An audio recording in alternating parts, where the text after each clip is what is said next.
Hello everyone, ఈరోజు వీడియోలో ఆనపకాయతో 3 రకాల పులుసుల తయారీ విధానాన్ని చూద్దాం.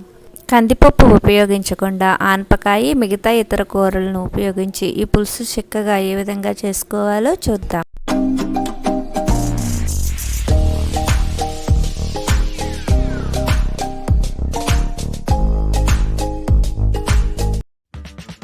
హలో ఎవ్రీవన్, ఈరోజు వీడియోలో ఇడ్లీలోకి అన్నంలోకి రుచికరమైన సాంబార్ పప్పు వాడకుండా ఏ విధంగా తయారు చేసుకోవాలో చూద్దాం.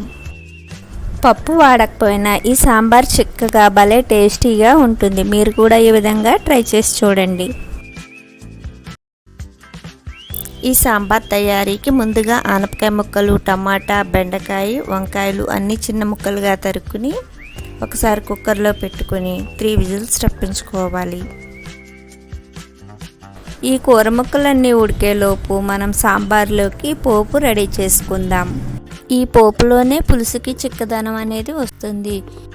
వీడియో స్కిప్ చేయకుండా చూస్తే మనం పోపు ఏం వేసామో క్లియర్గా తెలుస్తుంది. స్టవ్ మీద ప్యాన్ పెట్టుకుని 2 స్పూన్స్ ఆయిల్ వేసుకుని 2 స్పూన్స్ మినపప్పు వేసుకుని ఫ్రై చేసుకోవాలి. మినప్పప్పు కొద్దిగా ఫ్రై అయిన తర్వాత దీనిలో 1 స్పూన్ బియ్యం, 1.5 స్పూన్ ధనియాలు వేసుకుని ఫ్రై చేసుకోవాలి. ఆ వీడియోస్ మీకు నచ్చినట్లయితే ప్లీజ్ సబ్స్క్రైబ్ మై ఛానల్. పక్కనే ఉన్న గంట సింబల్ నొక్కితేనే వీడియోస్ పెట్టగానే నోటిఫికేషన్ వస్తుంది. Please support and encourage my channel. ఇలా పోపు కొద్దిగా ఫ్రై అయిన తర్వాత దీనిలో 2 ఎండుమిరపకాయలు, కొద్దిగా కొబ్బరికాయ ముక్కలు వేసుకుని ఫ్రై చేసుకోవాలి. పోపు చల్లారిన తర్వాత దీన్నంతటిని మిక్సీ గిన్నెలోకి తీసుకోవాలి. ఇప్పుడు దీనిలోనే 2 ఉల్లిపాయలు, 1 టమాటా వేసుకుని మెత్తగా గ్రైండ్ చేసుకోవాలి. మనం ముందుగా ఉడికించి అట్టే పెట్టుకున్న ఈ కూర ముక్కలన్నింటినీ ఒక గిన్నెలోకి తీసుకుందాం. మీకు ఇష్టం ఉంటే ముందుగా పోపు కూడా వేసుకుని అప్పుడు ఈ కూర ముక్కలు వేసుకోవచ్చు. లేదంటే ఈ పులుసులో పోపు వేయకపోయినా కూడా టేస్టీగానే ఉంటుంది.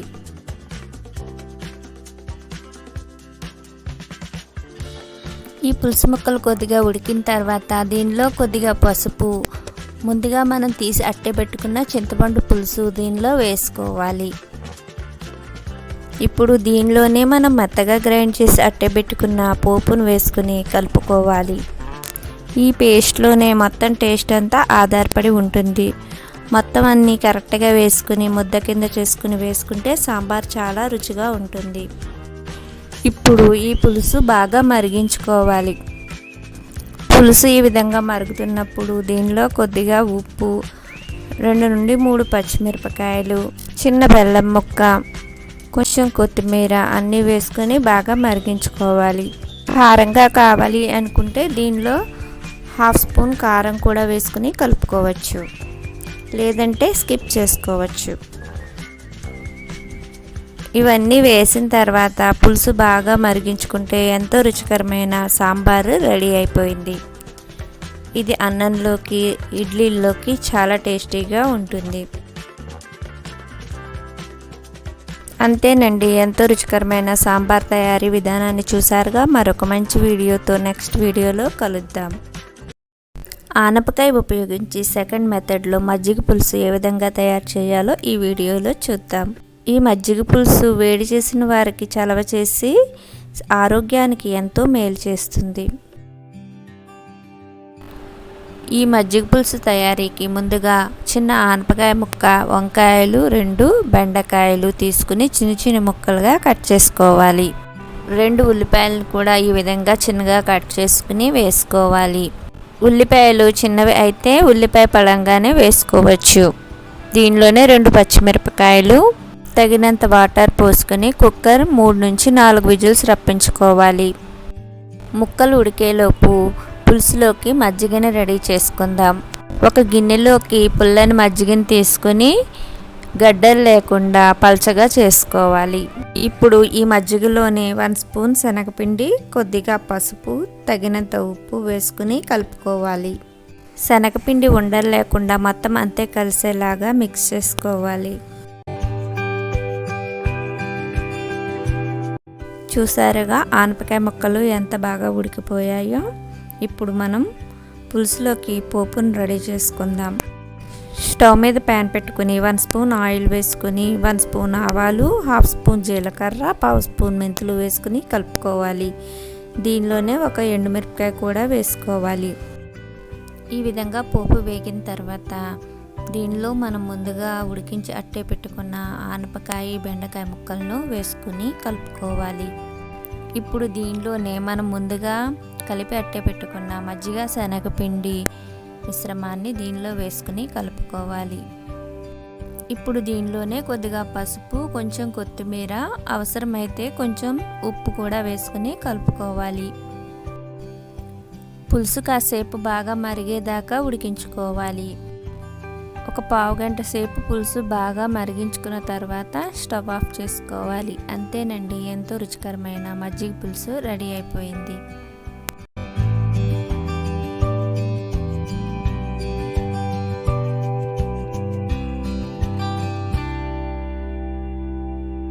ఇప్పుడు మూడో రకం ఆనపకాయ ఉపయోగించి ముక్కల పులుసు ఏ విధంగా తయారు చేయాలో ఈ వీడియోలో చూద్దాం. ఈ ముక్కల పులుసుకి ఆనపకాయ, గుమ్మడికాయ, దుంపలు, క్యారెట్, వంకాయ, ములక్కాడ, బెండకాయ ముక్కలు తీసుకోవాలి. మీకు ఏ కూరలు అవైలబుల్గా ఉంటే అవి తీసుకుని ఈ పులుసుని రెడీ చేసుకోవచ్చు.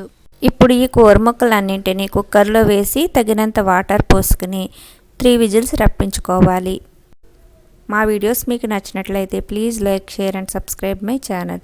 పక్కనే ఉన్న గంట సింబల్ నొక్కితే నేను వీడియోస్ పెట్టగానే నోటిఫికేషన్ వస్తుంది. పులుసు ముక్కలు రెడీ అయ్యేలోపు పోపుని రెడీ చేసుకుందాం. స్టవ్ మీద ప్యాన్ పెట్టుకుని 1 స్పూన్ ఆయిల్ వేసుకుని 1/2 స్పూన్ ఆవాలు, 1/2 స్పూన్ జీలకర్ర, 1/2 స్పూన్ మెంతులు వేసుకుని ఫ్రై చేసుకోవాలి. ఇప్పుడు దీనిలోనే 1 నుండి 2 ఎండుమిరపకాయలు, కొంచెం ఇంగువ కూడా వేసుకుని ఫ్రై చేసుకోవాలి. ఇలా పోపు వేగుతున్నప్పుడే దీనిలో కొద్దిగా కరివేపాకు కూడా వేసుకోవాలి. చూసారుగా ముక్కలు ఏ విధంగా ఉడికాయో. ఇప్పుడు మనం ముందుగా వేయించి పెట్టుకున్న పోపులో ఈ పులుసు ముక్కలన్నింటినీ వేసుకోవాలి. ఈ పులుసు ముక్కల్లోనే ఇప్పుడు కొద్దిగా పసుపు, తగినంత ఉప్పు కూడా వేసుకోవాలి. పులుసు ఈ విధంగా మరుగుతున్నప్పుడు ఒక నిమ్మకాయ సైజు అంత చింతపండు పులుసు తీసుకుని ఈ విధంగా పులుసులో వేసుకోవాలి. ఇలా పులుసు మరుగుతున్నప్పుడే దీనిలో కొద్దిగా బెల్లం ముక్క, కొంచెం కొత్తిమీర వేసుకుని కలుపుకోవాలి. ఇప్పుడు పులుసు చిక్కదనం కోసం పులుసులో 1 స్పూన్ శనగపిండి కానీ వరిపిండి కానీ తీసుకోవాలి. ఈ పిండిలో కొద్దిగా వాటర్ పోసుకుని ఉండలు లేకుండా కలుపుకోవాలి. ఈ మిశ్రమాన్ని అంతటిని ఇప్పుడు మరుగుతున్న పులుసులో వేసుకుని కలుపుకోవాలి.